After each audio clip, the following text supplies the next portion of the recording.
Hey builders, welcome back to Build Mode. I'm your host, Isabelle Johannesen, and today I am here with the producer of Build Mode, Maggie Nye. Hello. I'm super stoked to be here. We are really excited. We're currently editing and making an amazing season, which is going to be all about fundraising. So keep your eye on your feeds for that. If you haven't already, definitely make sure you subscribe so you're notified when that comes out. But in the meantime, we are putting out a couple of these clip shows, which are covering all sorts of different topics. We're compiling tips and advice from some of our guests that we've had over the last 2 seasons. And something, as I've gone back and looked at these conversations, I really admire and love that these founders and experts have been so honest about missteps that they've made. And Maggie, you're pretty much getting an education in founderhood by reviewing all of these episodes and all the footage. But this week, Maggie's compiled an episode of the stories of early mistakes that our guests have made that everyone can learn from. Yeah, mistakes happen. Being a founder's hard, and you're learning a lot on the fly. And there are so many moving pieces, especially in the early days as you are trying to build your infrastructure, get a great team behind you, build partnerships with VCs. So without further ado, let's get into it. For our first clip, we're going all the way back to our very first episode with Deon Nicholas, a Startup Battlefield winner and the co-founder and former CEO of Forethought AI, and he's currently the CEO of his new venture, Espa Labs. And what really struck me about this conversation with Deon is not only is he an extremely smart businessman and product developer, he is a true student of the startup industry.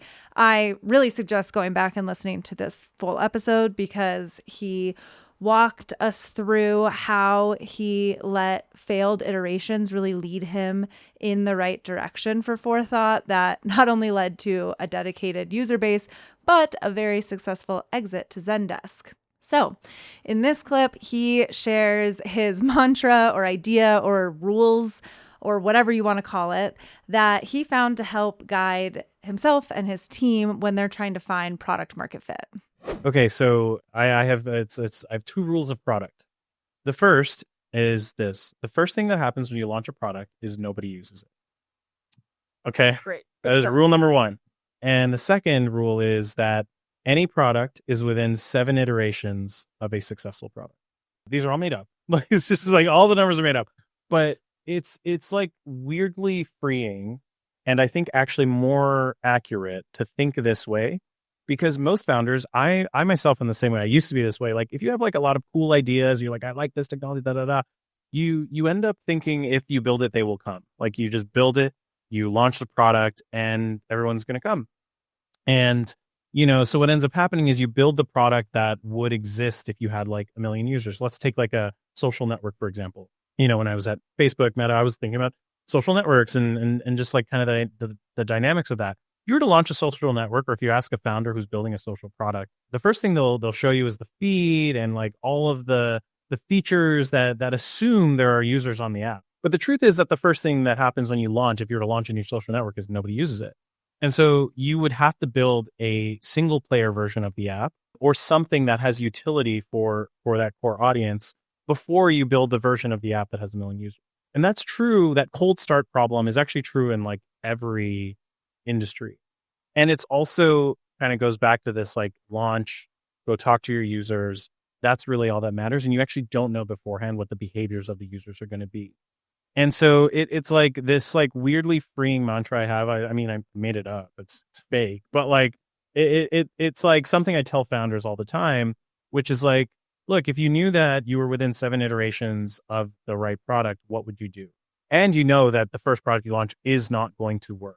And I think it really changes your mentality and focuses you back on that kind of lean startup mentality of like, I need to get in front of users. I don't know my users better than they know themselves, but I can be a better listener.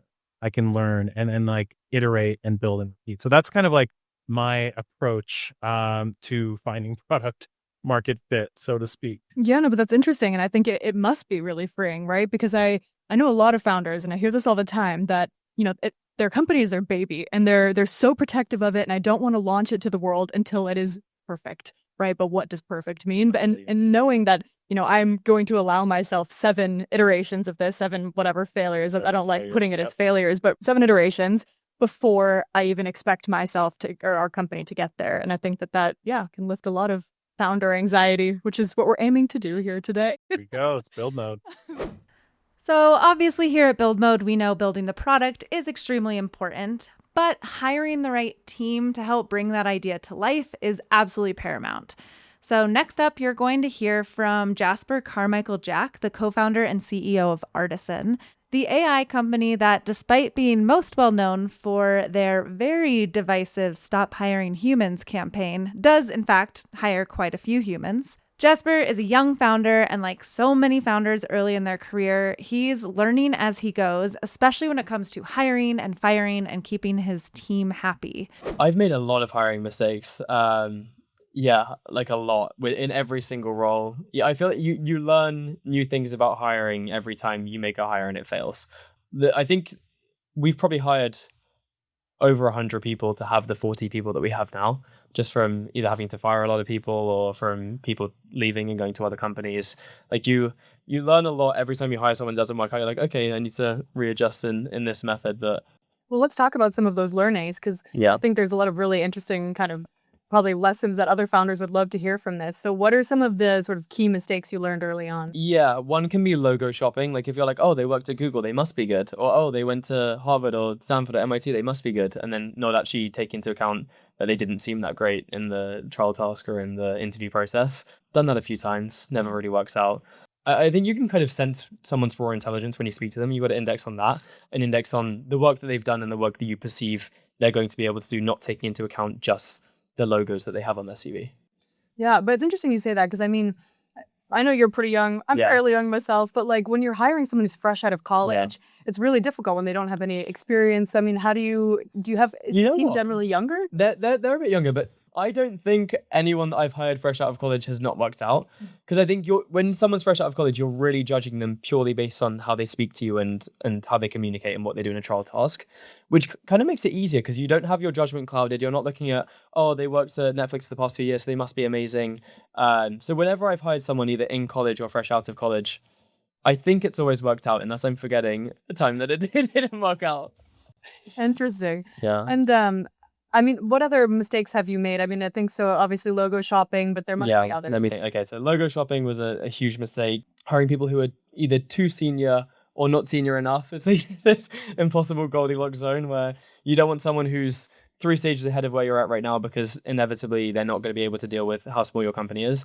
And if you hire a VP of sales from a huge company, when you have 2 salespeople, they're going to say like, where's my product marketing team? Where are the assets? Where are all these different things that you won't have? But again, you don't want someone too junior. You don't want to hire an AE and make them your head of sales. If you've got 10 AEs, like it's just unlikely to work out. Another one is probably when you move too quickly in the hiring process because you get really excited about someone and you give them a full-time offer immediately. Maybe it's remote, you haven't met them in person, you haven't actually worked with them, and you go full steam into it, and you end up realizing a few weeks in, oh shit, they're actually not a great fit for this role. And then it's really awkward to fire someone after you just hired them 3 weeks ago. So I would avoid that at all costs. And then in the hiring process, if you don't communicate your expectations well, you end up with people who have completely misaligned expectations. Like if you don't tell people that they need to work really hard in the role and that it's going to be abnormal hours and they'll be work on weekends sometimes, and they come in and they start and then they find that out once they're already in the role, they're going to be very disgruntled and they're going to leave and they're going to tell everyone about how terrible of a company you are. We had that happen once. So up next, we are going to hear from someone on the other side of the table. Yuri Sagalov from General Catalyst discusses what are the early signals founders might not even know they're sending to investors in the way that they structure their time and compensation. That full episode is another really great listen, especially for founders who are thinking deeply about the infrastructure of their startup as they're beginning to scale.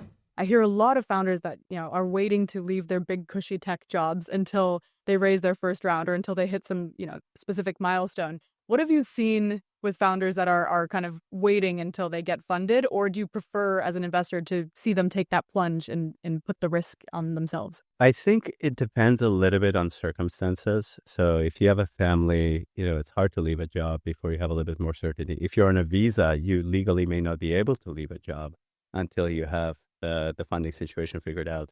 But you do want to see, like, if those things are not holding you back, like I do always wonder, like, if you're so truly passionate about what you want to build, like, take the risk, right? Like, go and start. Do you really need the safety net of the job? And so I do think it's a green flag when somebody is so passionate that they quit their job or quit whatever they were doing. They couldn't stop thinking about this idea. And they're just like, I don't know how I'm going to fund this, but I know this needs to be built and I'm going to spend my time on it.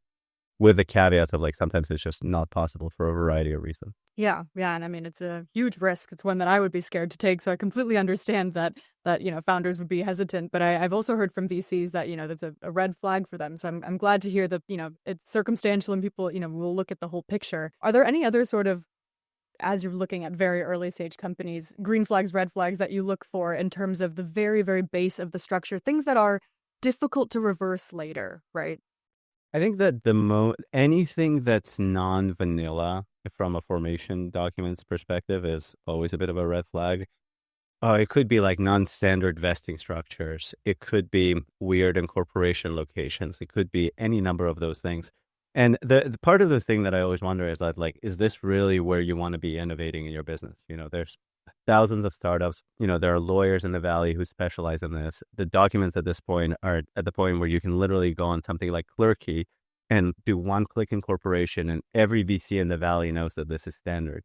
And if you're choosing to do it non-standard, I do ask myself, like, why?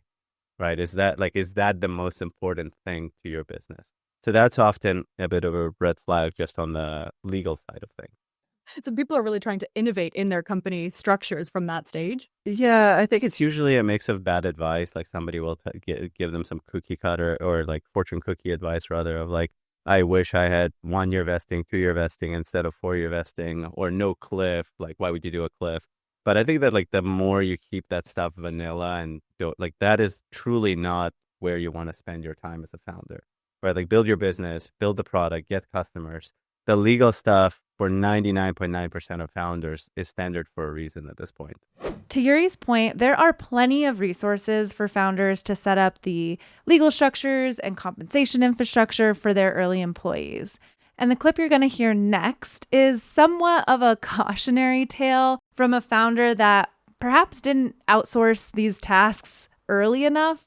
Isaiah Granet is the co-founder and CEO of Bland, and in this clip, he shares some of the early mistakes he and his team made and his advice for founders who are trying to manage and prioritize in the early days when you're building, trying to get investor interest, and manage payroll while you don't have an HR team yet. Something that is not talked about nearly enough is making sure that your employee equity grants are set up correctly. And this is something that you can't undo, especially if you're a really fast growth company. And one of the things that I recommend to every founder is take a couple of hours, sit down with a corporate lawyer and make sure you have all of your ducks in a row. We had YC help us do a great job getting the starting point. But as you're growing, you don't think about options and strike prices and making sure that people are positioned for success. And ultimately, the frustrating thing is that if you're not thinking about this in the moment, you can accidentally cause your employees to miss out on benefits that you want them to get. Did you feel this pain from your employees, or is it just you realizing it later on? Or realizing later on that there was a lot of stuff that we could have done to potentially make sure that on tax implications and some of the other things that they were taken care of in a better way. I think it's the job of any founder to take care of his early employees. I mean, all employees for sure, but especially the people that are making the highest risk reward sacrifice. You should be doing everything you can early days to make sure you're looking out for them financially, emotionally. It is really your job to take care of the whole person. And a big philosophy we have at Bland is we don't say we're a family, we're a team, but it's my job to look at everybody as family. And it's my job to say, how can I take care of this person, not just as an employee, but as a human being? And that extends to saying they have family, they have kids, they have other things they care about. And I should be enabling that and helping them enjoy that and not taking away. I'm very glad to hear that, and I couldn't agree more. I'm curious, though, how did you sort of retroactively compensate for that mistake that's hard to fix? Lots of money. No, really, it was just a lot of hours with lawyers. It was going back, reviewing documents, making sure that they had access to the right resources, and learning myself too. And I think for a lot of, early stage founders, your job is really not to think about these things. But there's a couple of moments where if you just pause, you ask a couple of the questions, sit down, you can make sure that you're setting people up. Things I don't advise doing: really complicated compensation plans. Anything that has to do with really in-depth benefits or other pieces, you should make sure that you're covering the things that matter for your employees, but don't get bogged down in trying to build a perfect system. Your job is to make sure their basic needs are covered and that you're giving them great upside. But so, I mean, with all this money and, I'm sure as an early stage founder, there's a million things you need to think about, especially in a hyper growth phase. What about bringing on HR consultants or expanding your HR team or having, bringing people on board who can take that off of your plate? Because I can completely empathize that it shouldn't be all on your plate. Yes. Yeah. A learning right now is like we're looking for a chief people officer. And so we don't have anybody that does HR at the company right now, which is really difficult. We've been able to set up some good systems that have scaled really well. But my advice is it's the founder's job to sell, to recruit, and to set the culture. And when you think about HR, especially early on, as a founder, you can't outsource the culture. Your job is to figure out what happens in the rooms that you're not in. What are people saying? How are they thinking? What are they feeling?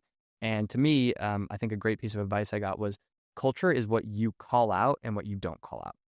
And so when somebody does something, culture is not a written document. It's your job to actually say, actually, that's not what we do here, or this is awesome, that is what we do here. And having an HR person early on, I think, can be destructive in the sense that you don't want to outsource that job. Totally. What you can outsource, though, is payroll. Yes, you can absolutely outsource payroll. I wish we had done that. What did your employees say? I mean, were they on board with this? Like, we're growing so fast, you can't get paid this month, so sorry. Or were they pushing back a little bit? Or No, I mean, look, it was not intentional. And like we worked hard to get to the point where we could do it. But it was more things like taxes would get in the way. And then we were using a payroll provider that if you didn't have your taxes set up correctly, it would get blocked.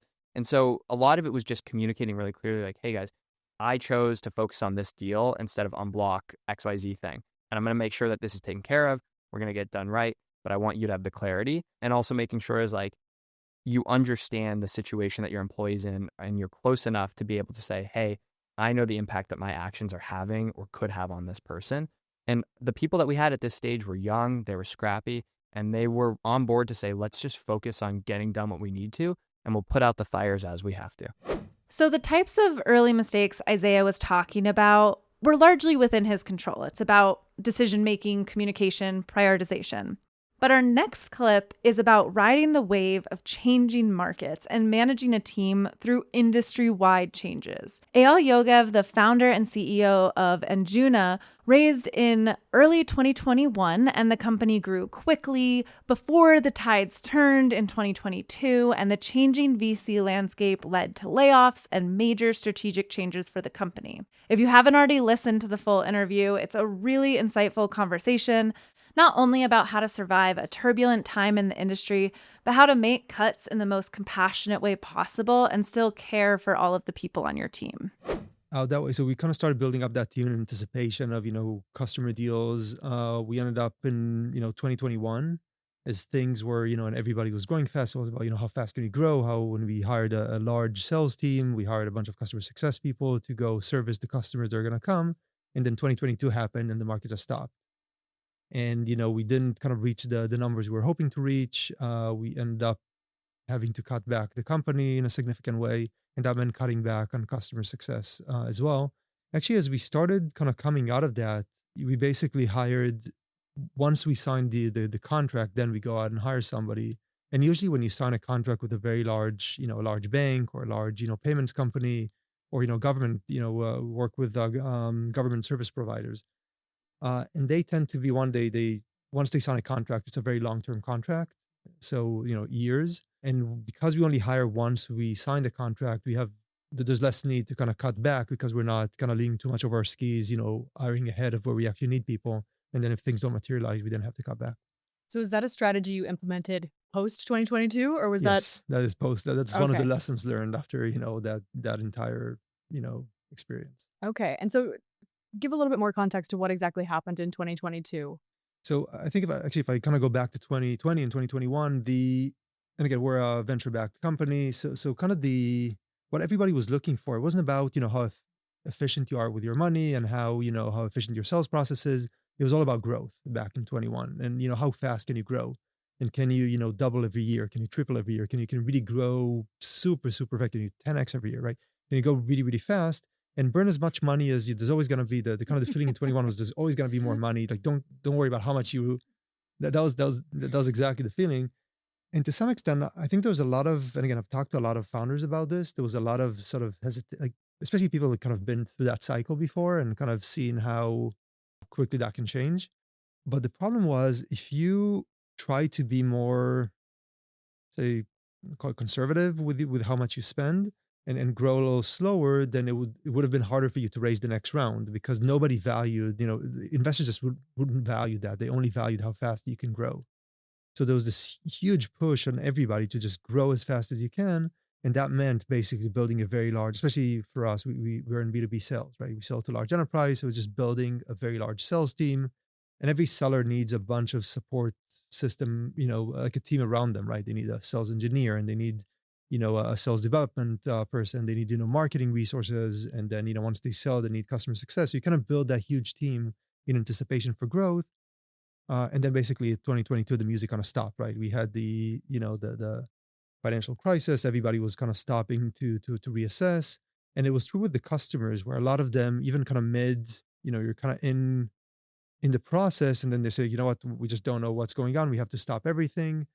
And at that point, a lot of companies, I think the big game was how quickly you kind of realize that this is the case and you cut back. And I think we could have definitely done it faster, but I don't think we're kind of too slow to react, which is why we're still here. But a lot of it was just say, okay, the market is not as fast, and suddenly every investor started caring about, not about how quickly you grow, but how efficient you are with and how, with bringing on new customers. And suddenly those metrics became the only thing they cared about. So every company had to readjust. And it's funny to see a lot of, investors that were so vocal, in social media about, just growth and don't care about suddenly say, we always told our, founders to be very, very careful about how much they spend.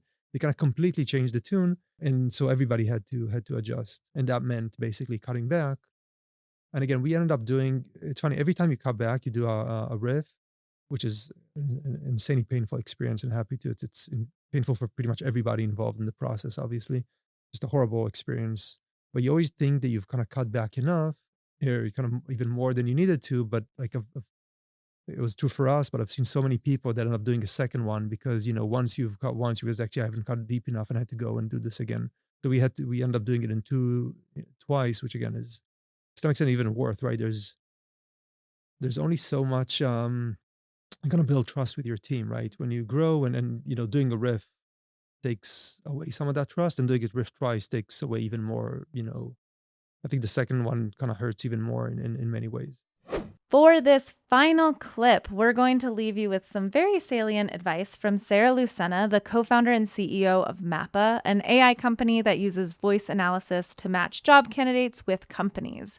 So this is her best advice for early stage founders to set themselves up for success when navigating term sheets and negotiating deals. When you make some money, find a good lawyer. Wait, why that last one? Because you're gonna need it.